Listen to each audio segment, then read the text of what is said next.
Capítulo 9, donde el Mar Rojo y el Océano Índico se muestran propicios para los propósitos de Phileas Fogg.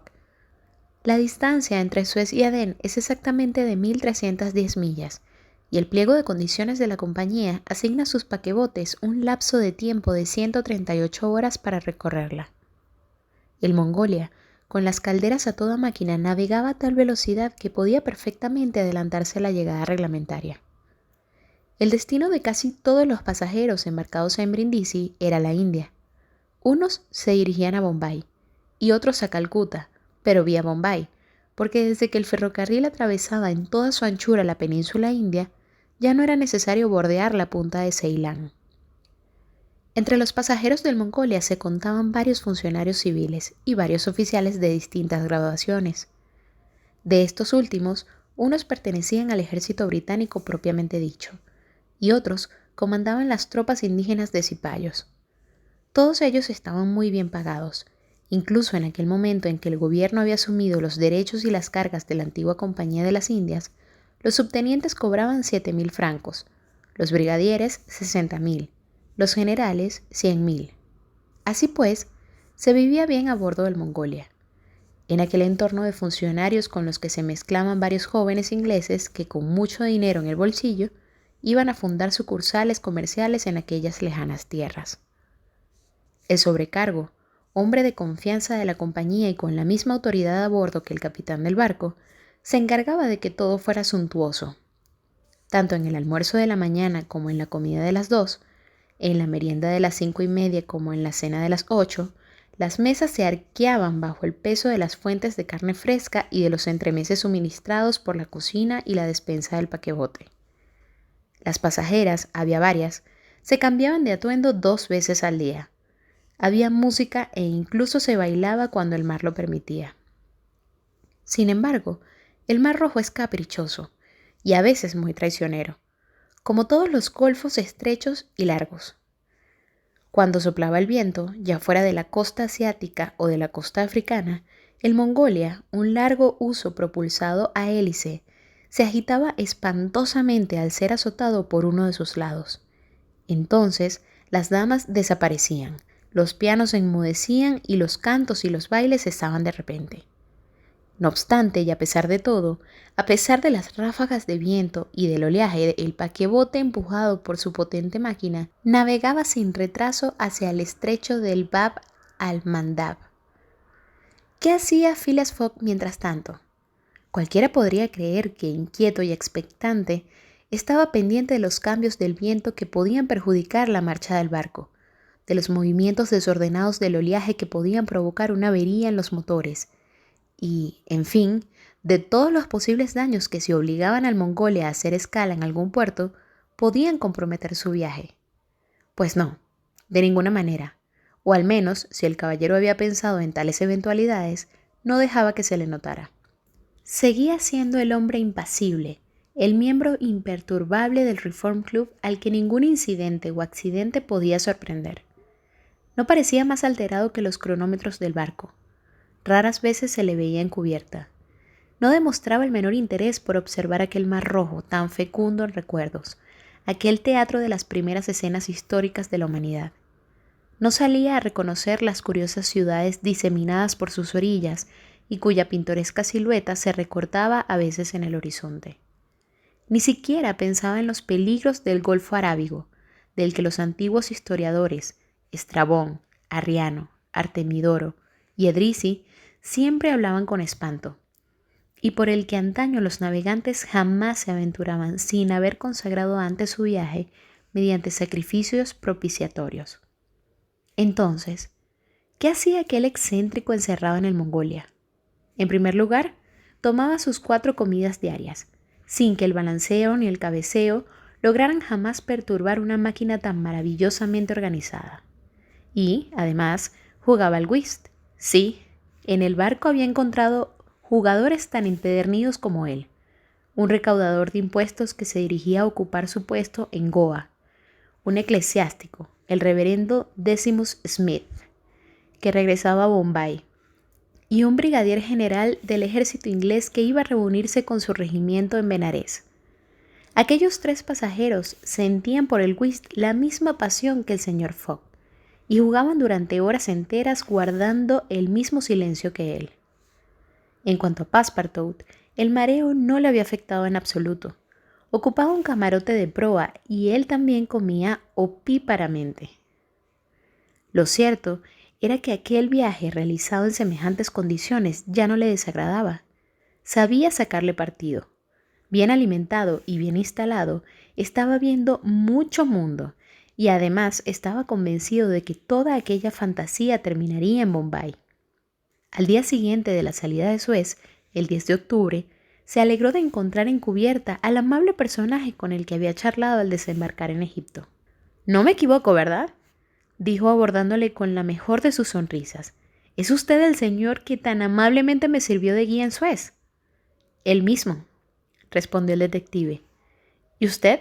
Le recuerdo perfectamente, es el criado de ese inglés tan original». «Exactamente, señor».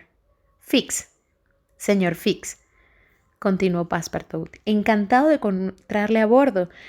«¿A dónde se dirige?» «A Bombay, como ustedes». «¡Cuánto me alegro!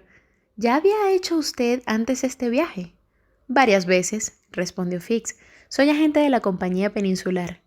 «Entonces, ¿conoce la India?» Bueno, sí», respondió Fix, que no quería comprometerse demasiado. «Es interesante la India». «Muy interesante. Está llena de mezquitas, alminares, templos, faquires, pagodas, tigres, serpientes, bayaderas. Pero, ¿tendrán ustedes tiempo de visitar el país?» «Eso espero, señor Fix. Como usted comprenderá, no es posible que un hombre sensato se pase la vida saltando de un paquebote a un tren y de un tren a un paquebote con el pretexto de dar la vuelta al mundo en 80 días. No, estoy seguro de que todo este trajín terminará en Bombay». «¿Y el señor Fogg se encuentra bien?», preguntó Fix en un tono de gran naturalidad. «Muy bien, señor Fix, y yo también. Zampo como un ogro en ayunas. Es el aire del mar». «A su señor no se le ve nunca en cubierta».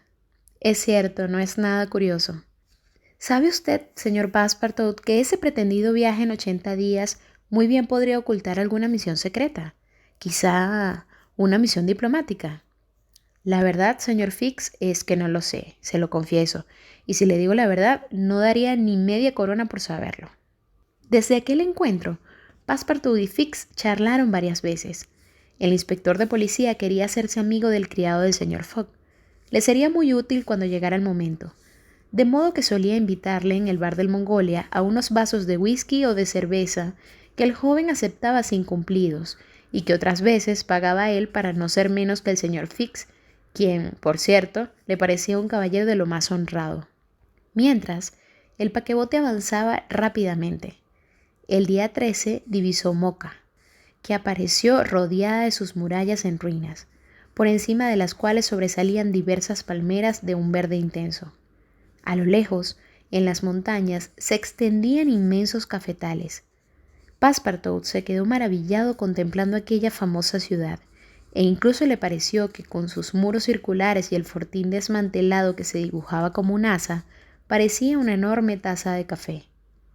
Durante la noche siguiente, el Mongolia cruzó el estrecho de Bab al-Mandab, cuyo nombre árabe significa la puerta de las lágrimas, y al día siguiente, el 14, hizo escala en Steamer Point, al noroeste de la Rada de Adén. Allí debía reabastecerse de combustible. La alimentación de las calderas de los paquebotes a tanta distancia de los centros de producción es un asunto grave e importante.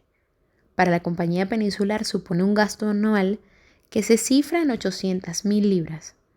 Ha sido necesario construir depósitos en varios puertos, y en los mares lejanos el carbón cuesta 80 francos la tonelada. El Mongolia aún tenía que recorrer 1.650 millas antes de llegar a Bombay, y debía permanecer 4 horas en Steamer Point para llenar sus carboneras. Sin embargo, aquel retraso no alteraba en absoluto el programa de Phileas Fogg. Estaba previsto. Además, el Mongolia, en lugar de llegar a Adén el 15 de octubre por la mañana, había entrado en el puerto el 14 por la tarde, lo que suponía un adelanto de 15 horas. El señor Fogg y su criado bajaron a tierra. el caballero quería que le visaran su pasaporte. Fix le siguió sin ser visto. Una vez cumplida la formalidad del visado, Phileas Fogg regresó a bordo para continuar su interrumpida partida.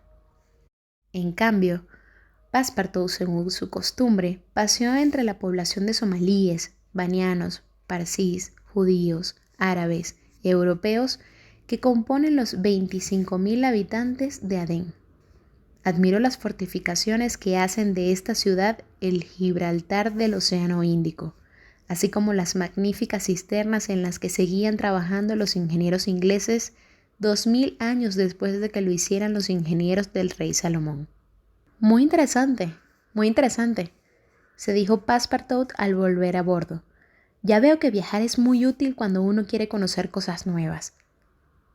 A las 6 de la tarde, el Mongolia batía con las aspas de su hélice las aguas de la rada de Adén y pronto navegaba por el Océano Índico. Disponía de 168 horas para realizar la travesía entre Adén y Bombay. Por otra parte, aquel mar de la India le fue favorable. El viento soplaba del noroeste y las velas ayudaron mucho al vapor. El barco, más estable, se balanceó menos. Las pasajeras ataviadas con frescos atuendos volvieron a cubierta y se reanudaron los cantos y los bailes. El viaje tuvo lugar, por tanto, en las mejores condiciones posibles. Passepartout estaba encantado con el amable compañero que al azar le había deparado en la persona de Fix. El domingo 20 de octubre, hacia el mediodía, se avistó la costa india. 2 horas más tarde, el práctico subió a bordo del Mongolia. En el horizonte, una cadena de colinas se perfilaba armoniosamente sobre el fondo del cielo. Pronto las hileras de palmeras que llenan la ciudad destacaron nítidamente. El paquebote penetró en la ensenada formada por las islas Salsette, Colaba, Elefanta y Butcher, y a las 4:30 se acercó a los muelles de Bombay. Phileas Fogg estaba acabando en aquel momento su 33ª mano de la jornada, y su compañero y él, gracias a una atrevida jugada en la que habían hecho las 13 bazas, terminaron la agradable travesía con un espléndido slam. El Mongolia no debía llegar a Bombay hasta el 22 de octubre, pero había arribado el 20. Eso suponía que había ganado 2 días desde su salida de Londres, dato que Phileas Fogg anotó metódicamente en la columna de ganancias de su itinerario. Si te gustó este capítulo, dale like y suscríbete a nuestro canal para que sigas recibiendo todos los demás capítulos. No te pierdas ninguno.